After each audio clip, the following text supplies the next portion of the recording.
This is your boy again, and we're going to go over DC's Legends of Tomorrow. In another twisting development, I'm probably going to start playing catch up here since this week's shows have already started. And not only that, I want to get into the episode of Deathstroke, the anime that came out on CWC. I want to talk about that because that's an awesome anime. Like usual, you know the particulars.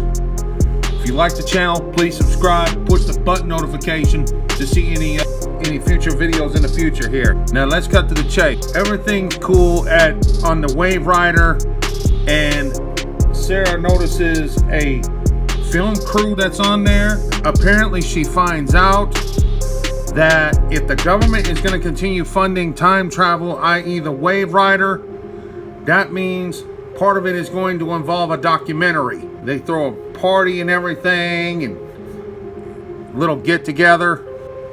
They're partying up, trying to wait for a particular deal. Now, something strange here. In this shot, you see this guy here. This is B. Later on, you're going to find out at the end who B is. That's a very important character in all this. They interview each and every one of these guys. They talk about their life on the Wave Rider and the time travel and everything. Everything's cool. The time flux has to do with something going on in 1917 in Russia. So in the process, they find out it has something to do with Rasputin. In this image, you see all of them dressed up like they're in early 20th century attire. They're going to find out what the hell is going on in Russia. Image of the time flux.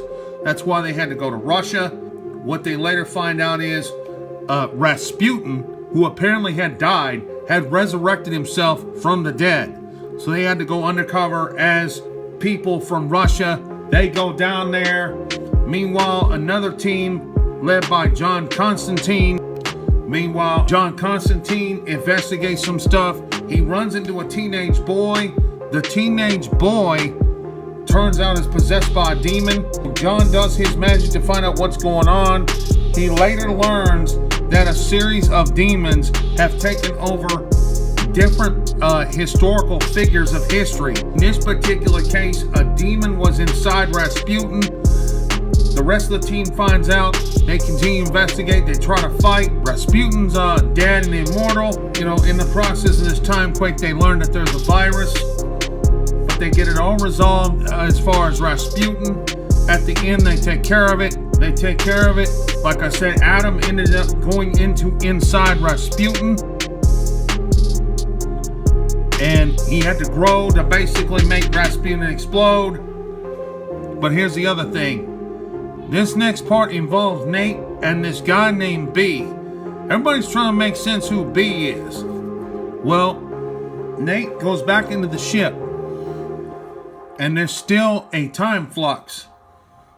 This guy named B, they're trying to figure out who the hell he is. Well, Nate finds out thanks to Gideon. It turns out during the crisis, B was actually Z. And Z left a message knowing that this was going to happen. Her exact words were, "You have to come find me, no matter what you have to do."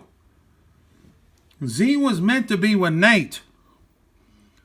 But because of the crisis, Z became B. But Z is still out there. So, we'll have to see how this plays out the rest of the season for Nate and the rest of the crew. There are going to be a lot of historical figures that, quite frankly, are going to be possessed by demons. And in one of the last images, John Constantine had to do a ritual and basically told Sarah, hey, I'm going to have to go to hell to find out what the hell's really going on here? Who is sending these demons back to Earth? Guys, tell me what you think about this new Legends. This is their season premiere. Tell me what you think. It was blood and gory. It was awesome. But I want to know what you think. Leave in the comment section below what you think about this season premiere of Legends.